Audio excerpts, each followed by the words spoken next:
Hello everyone! So, a lot has happened since I was last on here. I was a lot bigger when I was last on here, and now the bump has gone.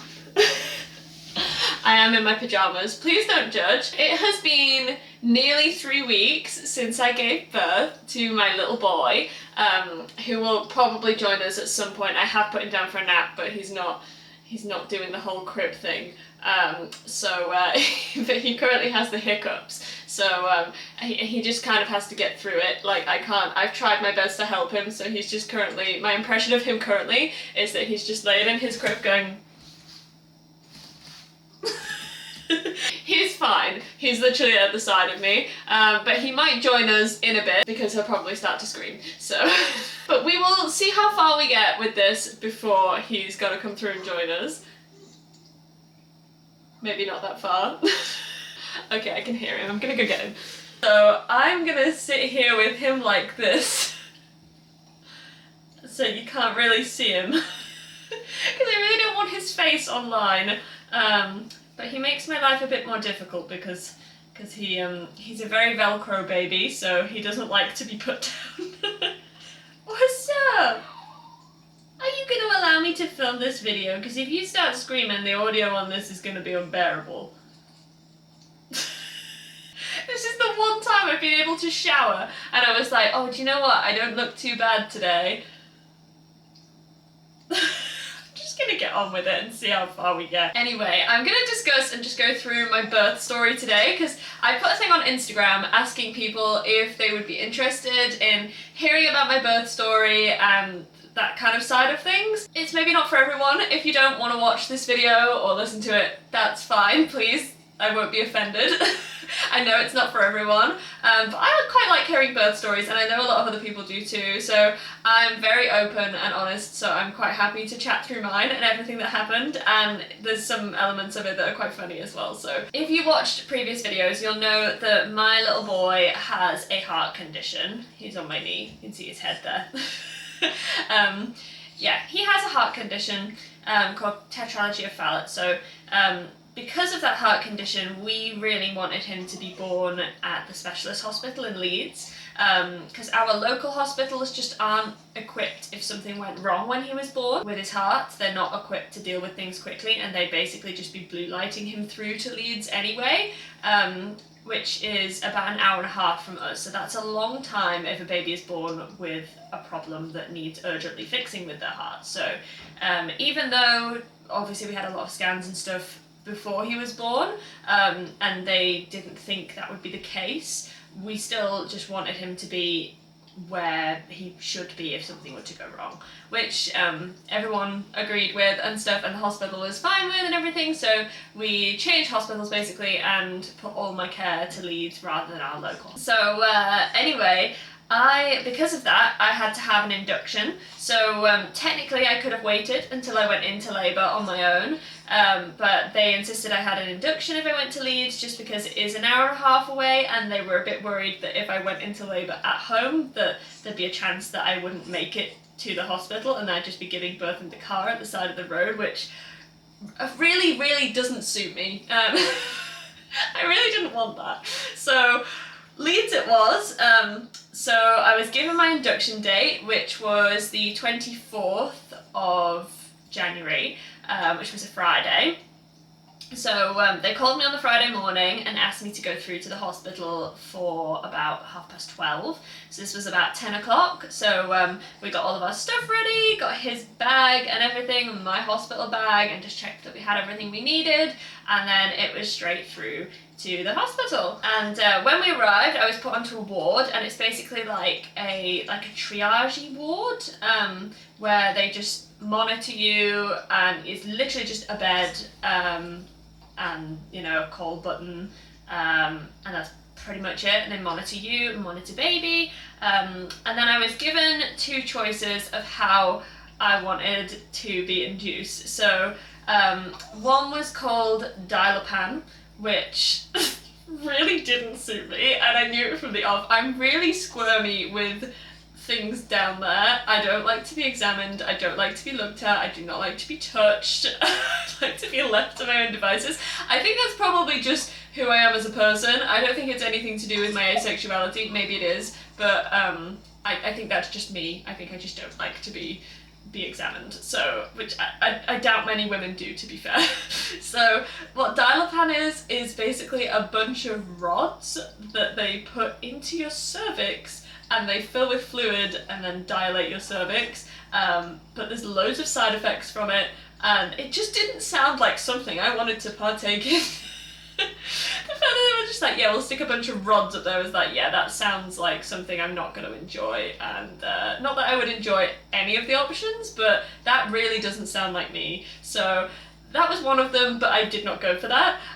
My other option was something called Propess, which is basically like it's basically like a tampon, but like thinner. It's like a paper sheet, basically, that they just put in, and it just sits there like a tampon does, and it basically releases the hormone that makes your cervix, helps it to dilate. So I went for that instead, even though, again, I don't like anything down there. That just, out of the two options, that was better. So that was what I went for. And the plan was, obviously my family didn't know what was happening, so they were kind of just dropping me off on the Friday because Leeds is so far away and we have so many animals at home.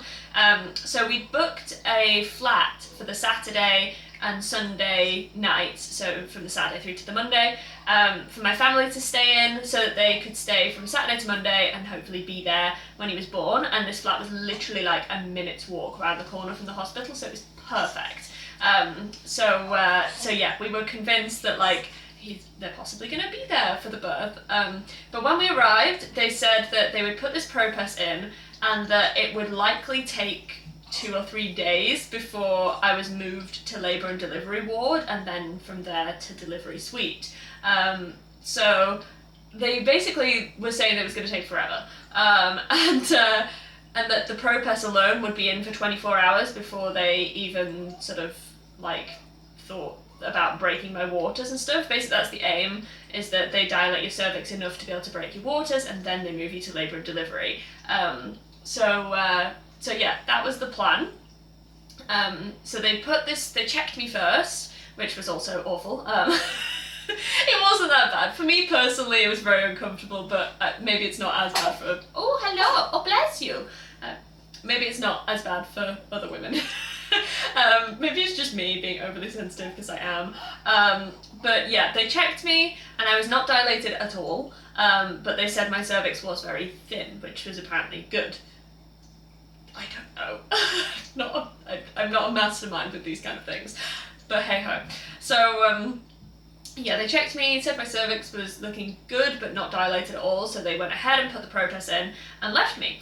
And the minute they, like literally the second they put the Propess in and said everything was done, I started to feel cramping. And so, like you do, as soon as they left, I went on Google and checked that that was normal, and it basically said that that's normal, something like cramping afterwards is completely normal, and that it can be a good sign, that it might have a good effect and stuff, and might get things moving along. Anyway, within half an hour, I was in agony. Like, I started cramping all the time, like constantly, and by the end, I kept asking for painkillers. They brought me paracetamol, that was it. And by the end of the first 2 hours of having this Propess in, I could not cope with it anymore. Like, and I thought I had a pretty good... Oh no! You good? Yeah. I thought I had a pretty good pain threshold, but that was bad, really bad. You could just see his arms, it's just like... yeah, that was really, really bad. I was in agony by the end of that 2 hours. So I called her back and I was like, I don't know what to do. Like, it's just like one long contraction. Like, there was no breaks. By the end of that 2 hours, there was no breaks at all. It was just consistent agony. Whereas to start with, it was coming in waves, but it was consistent at this point. So she said, okay, I don't think you're coping with the Propess, so we're going to remove it. So they removed it straight away. And then she just said that she'd reassess me in a couple of hours, and that the contractions would start to then die down. That was what was supposed to happen. As soon as she removed it, she was like, everything should start to settle now, and I'll check with you in a couple of hours, and we'll make a plan going forward, because obviously the Propess isn't gonna work for you, or maybe we have to try and put it back in again at some point and see about different pain relief and things. But we were just trying to like formulate a new plan at this point, because it was supposed to stay in for 24 hours and stayed in for 2, so not great. But when she removed it, the contractions just continued the same, so it was just one continuously long contraction. So I went another couple of hours like that, and I kept calling them back all the time, being like, can I please have some more pain relief? And they just kept offering me paracetamol, which was doing absolutely squat. So anyway, oh, he's gone to sleep in my lap. You good? Yeah. So anyway, she then came back again. I was still in agony. I didn't know what to do, and she was like, what can I do? How can I help? And I said, I don't know what to do. I'm in absolute agony. Have you got gas and air? Have you got anything like that? Because I've had gas and air before when I actually had my IUI done, because that was problematic. So it shouldn't have been, but it was a little bit, so it was more painful than it should have been. And I had gas and air for that, and that worked a treat for me. So I was like, can I have gas and air? And she was like, no, you only get that on labour and delivery ward. We don't offer it here. And I said, well, what can I have? And she's like, paracetamol. I was like, no, I'm not having any more freaking paracetamol. It's not working. So, and then she was like, I could run you a bath. We have baths on the ward. I was like, I'm not going to make it to the bath. Like, I can't actually stand or sit up or do anything. I was literally like curled in a ball in agony. And she was like, or I could give you a shot of morphine. And I was like, now that sounds like a plan. So off she goes, and she gets this shot of morphine, which they inject into your bottom. And then she said, once she'd done that, she was like, in about half an hour's time, you're going to start to feel quite drowsy. It should ease the pain off, but it's going to make you feel quite drowsy. And I was like, that's fine. Honestly, at this point, I don't care. Going to sleep would be a blessing. I'd already messaged my mum at this point to say how disappointed I was in myself, and that I thought I was going to need a C-section, because I didn't know what the other plan was going to be, because they were the only 2 options they'd given me, with the Dilapan and the Propess. I couldn't cope with the pain, and at this point they checked me again, and I still wasn't dilated after the Propess, so at all. So I was thinking, like, I must be an absolute wimp. I can't even cope with the first stage of labour, let alone anything else. What's up? You good? There you go.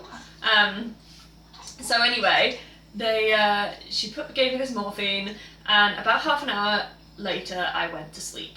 And I just slept, and I'd like wake up a little bit when I'd get a contraction. The contractions didn't stop, they continued, but just like I felt them slightly less. It didn't take it away completely, it just made me a bit more comfortable and very sleepy, really, really sleepy. So I was basically just asleep, and then I'd wake up a little bit and just be like, and then go back to sleep.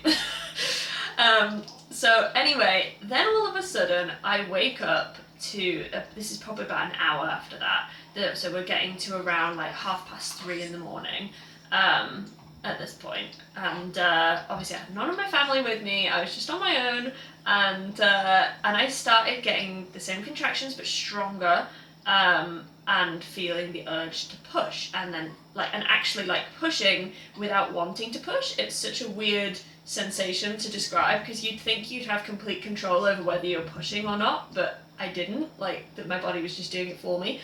And I called this midwife back, and it was like, I don't know what's happening, I'm getting the urge to push when I have the contractions now.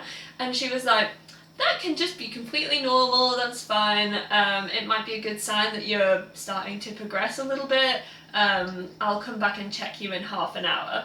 To which I was like, okay, if you're sure, that's fine. So anyway, she left, and literally 2 minutes later, I got the urge to push, and my body did it for me again, push, and something popped out. So I escape it, TMI, but hey ho, this is what you all signed up for by watching this video. And so I felt what was there. I was like, it's obviously not him, I know that, but something was there, and I immediately thought to myself, I'm gonna have to get checked. Firstly, obviously anyway, but because I was convinced that I'd possibly prolapsed or something, because you can prolapse your bits down there a bit. It's possible. Things can prolapse down there. So Obviously, that was something I was aware of, and I just wanted to check that hadn't happened. So I called this woman back through, and she comes in with a slight attitude, because I called her so many times at this point, and she'd only really, like, just recently given me the morphine, so I bet she was thinking, like, what on earth does she want now? She just came in, and she's like, how can I help you? And I was like, there's something in between my legs. And so she gets a torch. It's pitch black in this ward almost. It's this like very, very glary dim lights around. She shines her phone torch in between my legs, and she was panicked. And she was like, oh my god, it's your water. Like, your water's gone, but it's still in the membrane. Which I don't know anything about. All I know is I've done lambing with sheep, and I know what that looks like, so I could only assume it was the same. But yeah, my waters were there, and so she was getting really panicked, and she ran off and got all these women. I was like vaguely excited because I didn't realise things were actually like happening. I thought that my waters were there so they'd be able to just break them, and I'd finally get moved to labour and delivery where I'd get my epidural, which was the entire birth plan that I had. That was the only birth plan I had, was just drugs. Epidural, morphine, gas and air, everything. I just wanted the lot. So I was getting excited at this point because I was like, oh yes, this means I'm going to get my epidural, and they're going to break my waters, and they're finally going to move me to labour and delivery ward. And then from there I'll be able to call my family, and I'll be able to wait and go in for delivery probably the following morning or something. Like, and actually I didn't realise at this point that I was really like in labour. Like, I just kind of thought this is like the beginning part, and that we could finally move on to like stage 2, if that makes sense. I didn't realise stuff was happening very quickly. So all of a sudden all these women run in. So all of a sudden these women run in with this wheelchair, and they're all just like, get in the chair, why isn't she getting in the chair? And the woman with the wheelchair is going absolutely like spare, panicking, and I was just like, I'm just having another contraction, I'll move once I've had this contraction. And she was like, no, you need to get in this chair now, like, we need to get you up to delivery. And I was like, delivery? Anyway, then this other lady's like, have you got anyone with you? Have you got anyone to call? And so I rang my mum first, and I didn't get through to my mum, and then rang my dad, got through to him, and was just like, oh, I think things are starting to happen if you want to come through. So they all then left home, which was an hour and a half away. And I remember saying to one of the midwives, I was like, okay, as I was getting in the chair, I was like, how quickly is this happening? Like, I don't understand. Like, my family are coming, they're going to be here in about an hour and a half, are they going to make it? And she was like, put it this way, I would not cross your legs and wait for them. So I was, at this point, I'm thinking, oh my god, what is happening? And as they're literally running me at this point through the corridors as I'm like having contractions, and just shouting at me, just going, do not push, don't push, whatever you do, don't push. And it was all getting very stressful. And I just remember asking as they were running me through the corridors, like, does this mean I can have my epidural now? And she was like, it's way too late for that. And so I was so grumpy because I was really wanted my epidural.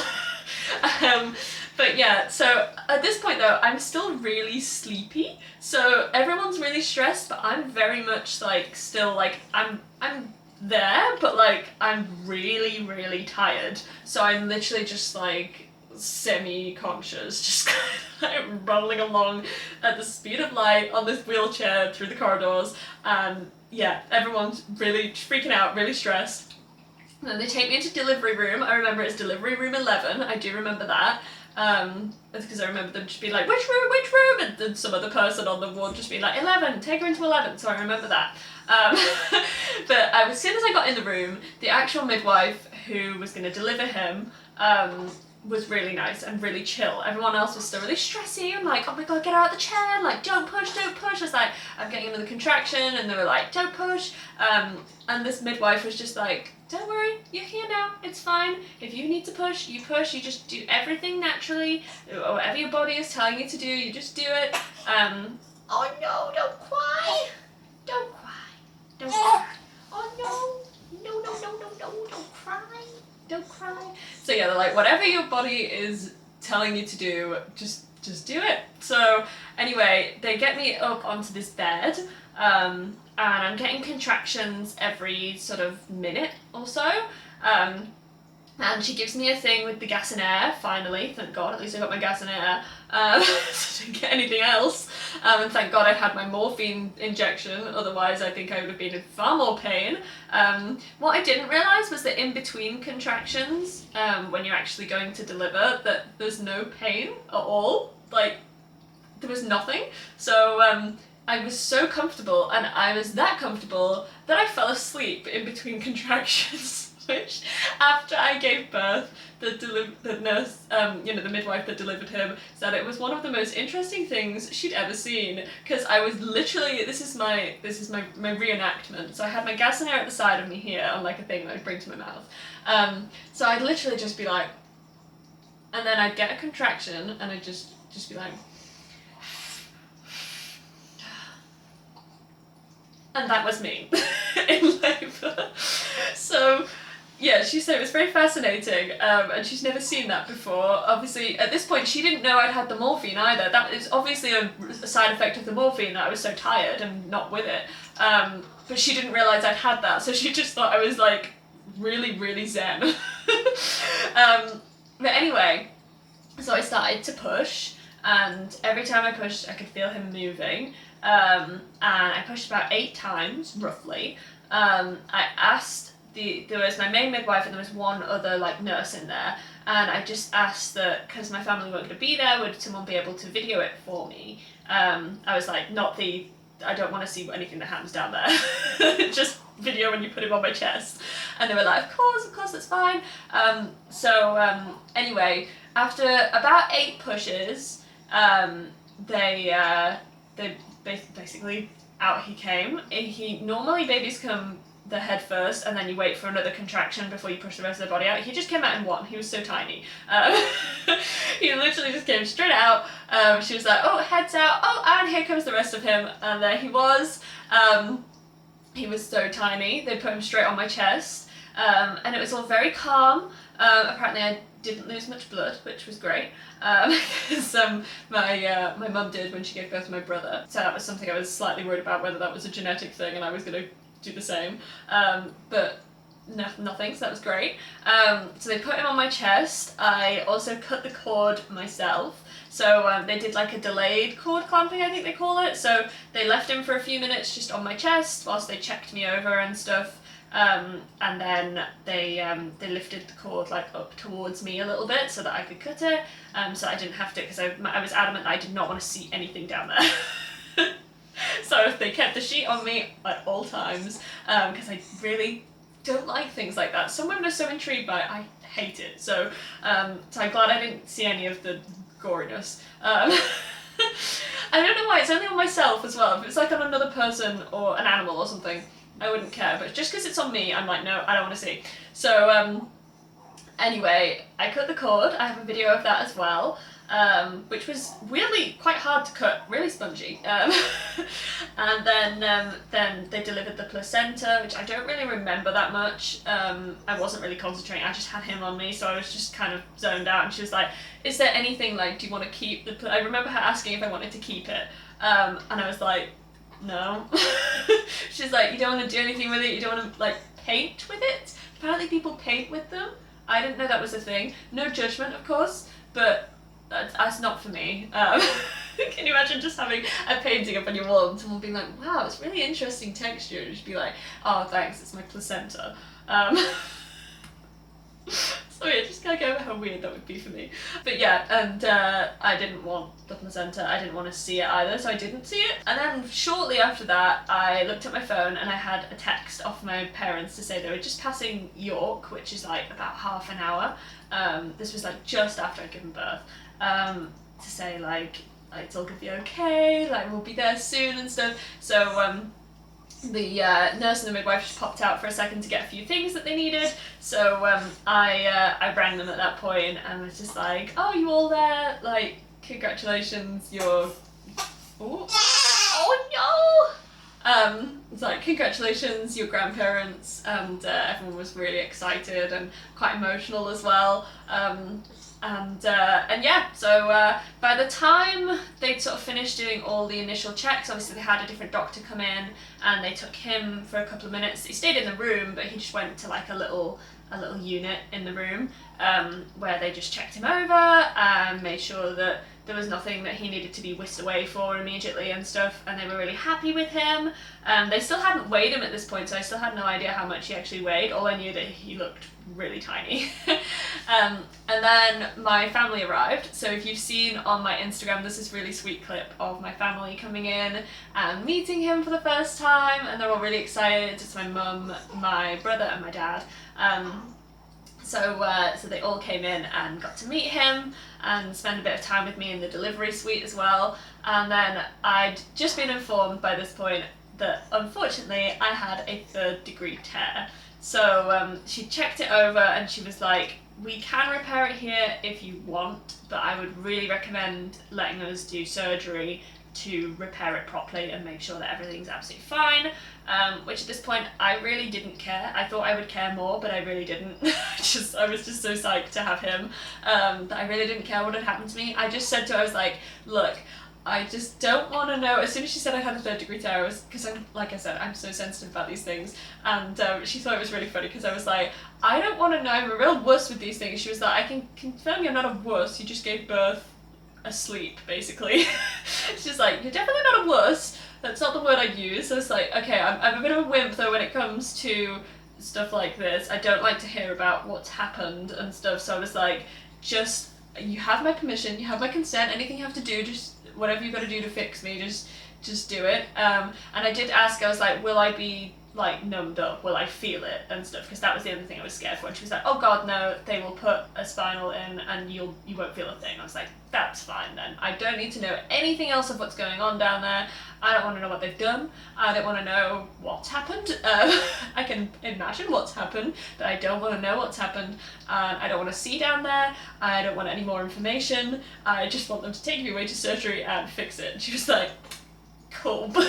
So she passed that on to the rest of the team, and my family, fortunately, it was great timing because they just arrived when they were ready to take me to surgery, so they were able to stay with him and look after him and cuddle him and get some alone time with him whilst I was taken off to surgery. And the surgery, there's not really much to talk about. That I had to get off the bed that I'd obviously like given birth on, and like walk to a different table, which is like a couple of feet away, and then I like leant over like you would to have an epidural. I like bent over and they put the spinal tap in, and within like a couple of minutes I could not feel my legs at all, and they did a couple of little tests and they were like, you should be able to feel like a light sensation when we touch you, but you shouldn't feel like any pain or anything, and like you shouldn't feel like a sharp scratch or anything like that. You'll just feel like someone might be touching you, which was exactly right. So it was quite comfortable, and they made me really, really comfy. They put a sheet up so that, I mean, I couldn't see anything anyway, but they put a sheet up anyway, and got me loads of pillows. I was really cozy. It was actually quite nice. It's so weird, like, because I can't imagine what they were doing down there. I don't want to imagine what they were doing down there. But it was really comfy and actually a really nice experience. So for anyone panicking that if anything went wrong and stuff that they'd have to have any kind of surgery, mine was a really great experience. Everyone was really nice. They didn't talk about anything as they were doing it, they just talked normally, asked me about like life and stuff. We were just having a good chat, I had a good sleep, and then woke up, it was all done, and then they lifted me, because obviously I couldn't stand after that. They lifted me onto a different bed and took me into this recovery room where I was reunited with my little boo. And yeah, then a midwife came in and started to teach us like how to do things, and they'd also weighed him while I was in surgery as well, because they'd asked me if that was okay. Like, they just got me into surgery and they were like, is it okay if we weigh him while we're not there? Is it alright for your family to know before you and stuff? I was like, of course, that's fine.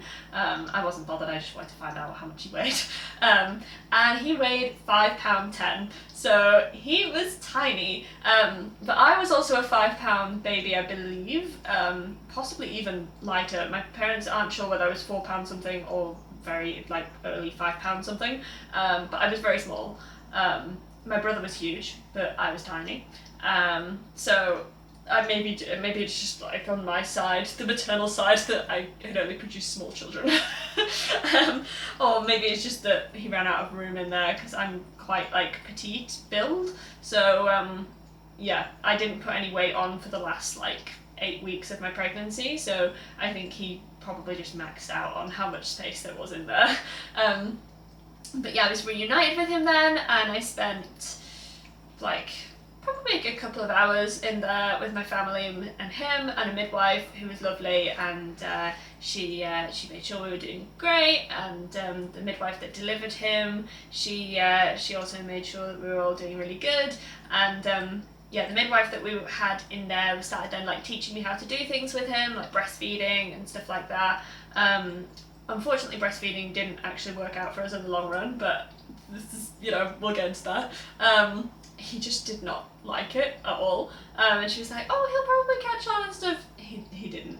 And we thought, they were all like, oh, it's normal, sometimes it can take a while and stuff, but everyone around us were doing so much better, and like, we were all formula babies, and I just don't think it suited him, so he did move on to formula when he was a couple of days old, because he was basically just starving himself. We were having to syringe milk and colostrum into him, and it just wasn't going well. They taught me how to do that obviously at the hospital and things, and how to express, but it just was not working out.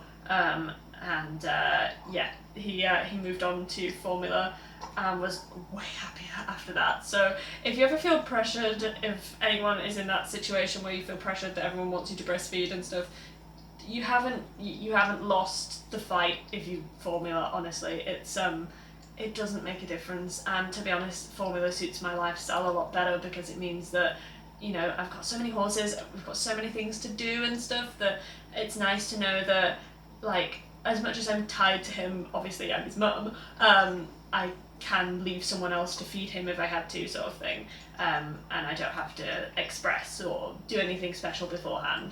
So anyway, we stayed there for a couple of hours, then my dad went home to feed the horses, and my mum and brother stayed with me for like the rest of the evening, and we were moved up onto a ward, and this is where I really did not like the ward. The ward was not fun, just because I don't like being in hospitals anyway, and I'm fine in like a private room, that's okay, but it was stressful there being like other women and babies there and stuff, and then the babies would like set one another off with crying and things, and yeah, the lighting that night, we only stayed one night, and the lighting was awful. Like, you had one really invasive light right over the top of the bed, and you had to go to the back of the room to turn it on. The beds were really high, so I'm like crawling up and down off this bed to go turn the lights on and off, at which point he couldn't sleep anyway, because he'd be like on me, and like there'd be this really invasive light down on him and stuff, and I'd be trying to breastfeed him, the light would be like shining in his eyes and stuff, and like he just wasn't, we just weren't getting on with it. So my brother came in the following morning, and I was already adamant. I was like, I am going home today. So this is the Sunday now. So we were there pretty much the entire day Sunday, waiting for the cardiology team to pass him off, because they had to come and give him an ultrasound and check him over and confirm the diagnosis of his heart before we could go. So we waited until like early evening for that, and then my parents came through in the car and picked me up, and we went home. But yeah, the Saturday night as well had been hell, because obviously we were still trying to breastfeed at this point. He was not getting on with it at all, and also I had this is the funny part, I'd had my catheter removed, and they wanted to make sure that I could like wee properly, basically. So she gave me a jug of 750 ml of water, and she's like, drink this entire thing, and then when you feel ready, we'll start getting you to go to the toilet, and we'll like go in a bedpan thing so we can measure out how much you get out, so we can check that your bladder and everything is working properly. And I was like, okay, fair enough. So I had the catheter removed, and then when we were ready, we started going to the toilet. So I drank this 750 ml, and then I'd go to the toilet, and we'd be measuring out what we got in a bedpan. And after, like, she'd wake me up every 10 minutes to go and try and have a wee, which was bad enough as it was, because he was like screaming all night as well, because he was hungry, because he wasn't breastfeeding well, and I was like trying to syringe colostrum into him, and he didn't like that either. So he was like basically semi-starving himself. So we're trying to like combat that as well. And every time I'd get him down to sleep, this midwife would come in and be like, up you get, let's go and try and wee again. And it was doing my head in. And every time I go, she'd then do this like bedside ultrasound thing. So she'd use this little ultrasound machine, which she'd like scan over my bladder, and then it would come up with this like animated picture on the screen of a circle filled with urine to say how much was in there, and then the volume at the side. So she'd started doing that, and it just made no sense. And I couldn't understand, and she was adamant. She kept asking me if she could put the catheter back in, and I was like, I don't understand that, because this isn't possible. So what was happening was like, we'd measured out 700 ml in bedpans of what I'd been weeing out. I'd drunk 750 ml and nothing else. And yet when she used this bedside scanner on me, she'd be like, I don't like this, there's 800 ml on your bladder, we're going to have to put the catheter back in, but you can refuse it if you really want to. I was like, but this doesn't make any sense. Like, I'm feeling fine, I'm weeing like as normal as I probably should be at this point, and we've got 700 ml out. The most that could possibly be in there is 50. And I was like, I just don't feel like I need to wee anymore. I don't feel like there's anything really left in there. And she was like, oh, I think we need to put the catheter back in, but you can turn it down. I was like, well, I'm going to turn it down, because I really didn't want the catheter back in. It's so uncomfortable to have it put in without, obviously when I had it put in before, it was numbed. It was right after my surgery.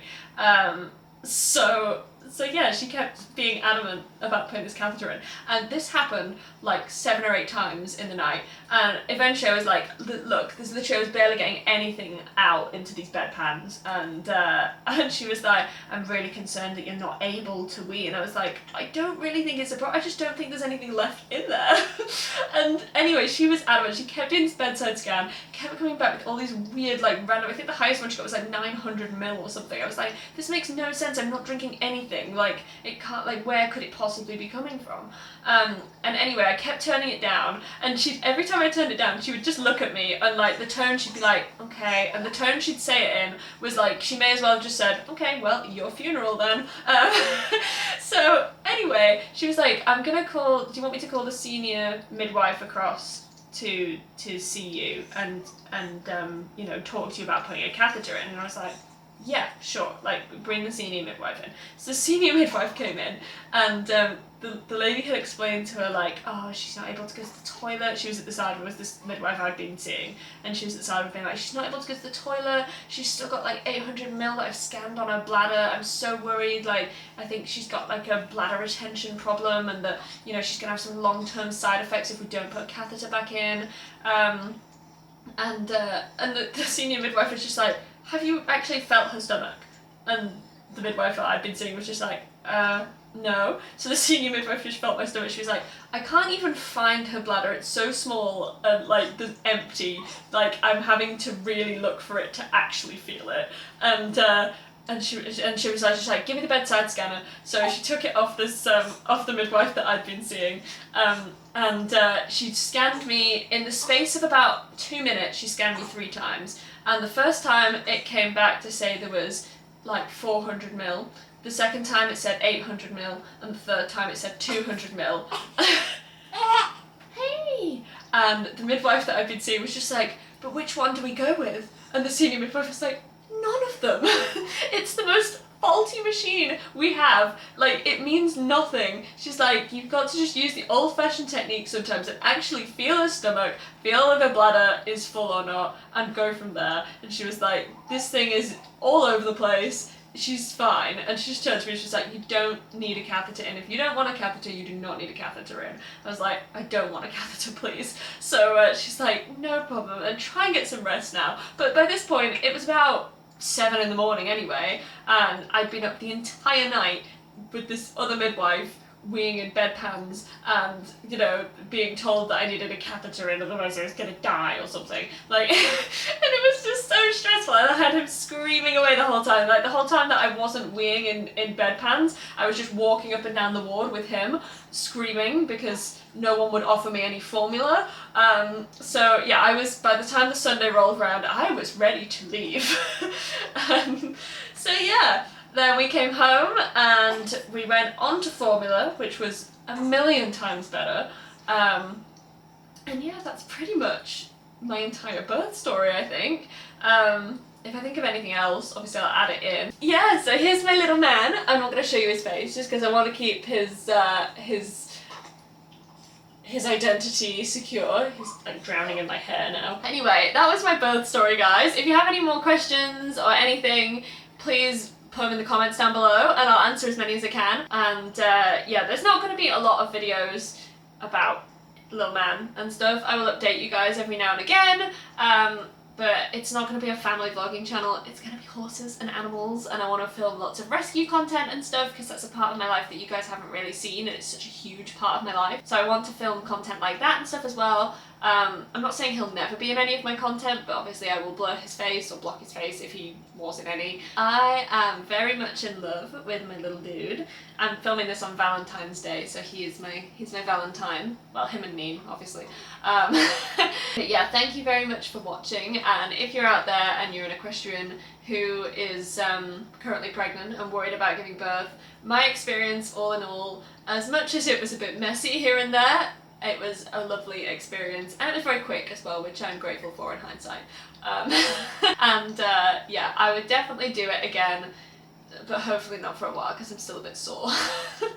I'm not thinking about riding just yet. Things are getting better though, and I was up and out and doing things with the horses after 2 days, so don't worry about having to spend too much time away from them either. I have to have a lot of breaks, but I have been back out and working with them, doing a bit of lunging and haying everyone up, traipsing around on the quad bike and carrying hay nets everywhere, dragging waters around, and I feel really good. Yeah, if you enjoyed this video, give it a thumbs up, support me, because the maternity allowance for, you know, self-employment isn't good. So support me online. I've decided I really don't want to do many brand content and things anymore. I don't enjoy doing that kind of thing, so I much prefer this kind of support if I'm earning anything from my videos online. I love it in this format because it's something that you guys can just watch an advert instead, a randomized advert on YouTube, you know, and just watch the videos to support my content, and it doesn't cost you a penny. I'm not making you buy any products or anything, even if the products I absolutely love. So yeah, and if you do see any brand content on, please know that it has been very, very thoroughly vetted, and it's something that I really genuinely do want to, and I'm very passionate about putting on. So yeah, but I'm hoping it's going to keep me wanting to film my content a lot more and stuff, because I'm not a fan of making ad content and things. I don't think anyone is really.